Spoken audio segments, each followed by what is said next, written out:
cuando tienes un equipo detrás, como es el caso de Martín, Óscar, Nacho, Hunter, las cosas salen muy fácil.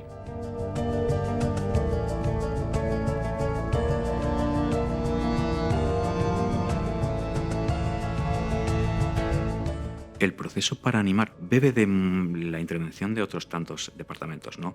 Evidentemente la privilegiada cabeza e imaginación de Enrique.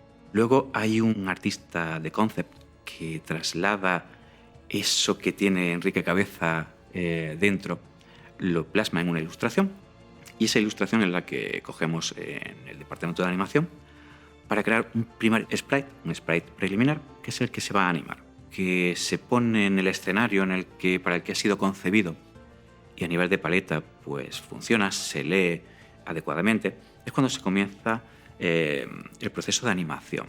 Por convención y por facilidad se comienza siempre con un idle, esta postura en reposo en el que el enemigo, el NPC, respira, está en guardia.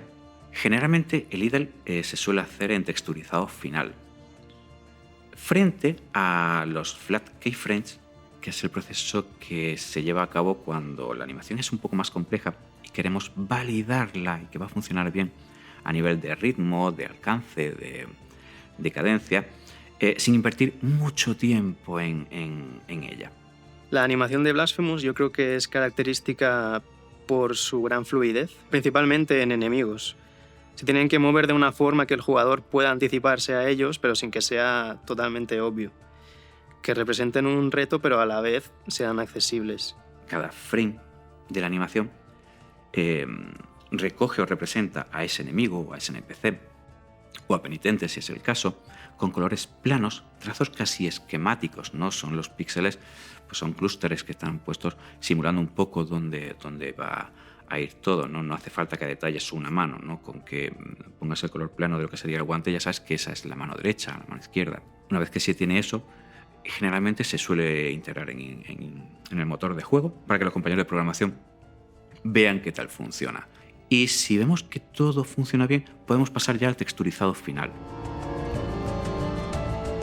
Una dificultad que tuvimos fue que si bien en Blasphemous 1 Penitente solamente llevaba mea culpa, con lo cual solo tenías que preocuparte de las animaciones del set de ataques de un arma, en Blasphemous 2 contamos con 3 armas. ¿Qué pasa? Eso implica que cada set de animaciones, cuando estás corriendo, cuando estás saltando, cuando estás agachándote, ya no solo entraré en el ataque con cada arma, porque el arma iba a ser visible en las manos de Penitente independientemente de la acción que estuviese desarrollando. ¿Cómo solventamos en cierta manera esto? Haciendo una distinción de las armas, ¿no? Por un lado tendríamos armas ligeras, en las que entrarían la ropera y la daga, junto con nuestra Rosary Blade. Por otro lado, tenemos al incensario, que por sus características Penitente tenía que empuñarlo de otra manera. Queríamos que fuese un arma muy pesada, que cuando se lanzase y se desplegase la cadena con esa cabeza del incensario golpeando, que tuviese esa sensación de peso, de contundencia, pero que a su vez no lastrase la experiencia de juego. Al principio nos quedaba demasiado rápida la curva, el smear, este desenfoque, el movimiento que hacía la cabeza del incensario cuando se golpeaba. Creo que fue Michael quien de forma magistral decidió implementar un multi-hit, de manera que esa cabeza golpease varias veces. Eso cuadraba perfectamente con el hecho de que fuese un arma muy contundente y se sintiese muy bien al ser esgrimida. Y había un cuarto arma que se quedó fuera, que iba a compartir ese set de animaciones con el incensario, que era también un arma contundente y pesada. Lo complicó todo. Tuvimos que desecharla con todo el dolor de nuestro corazón. Tengo en casa pues multitud de armas, espadas, varias katanas, con lo cual empuño la katana y trato de ver pues cómo se mueven los brazos, cómo hay que empuñarlo, cómo gira la cadera, de manera que interiorice el movimiento y me sea más fácil plasmarlo a una animación.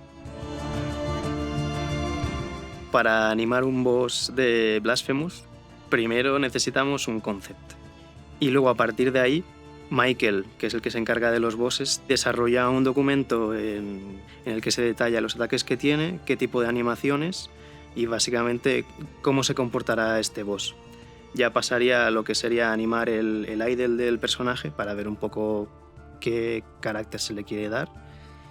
Y a partir de ahí, según lo que me haya pasado Michael, priorizamos qué ataques o qué cosas del boss necesitamos tener listas primero porque es lo más importante. Y cuando tenemos todo lo que sería el boss entero animado a esbozo, un poco así rápido y guarro, se mete en el juego y se ve si funciona.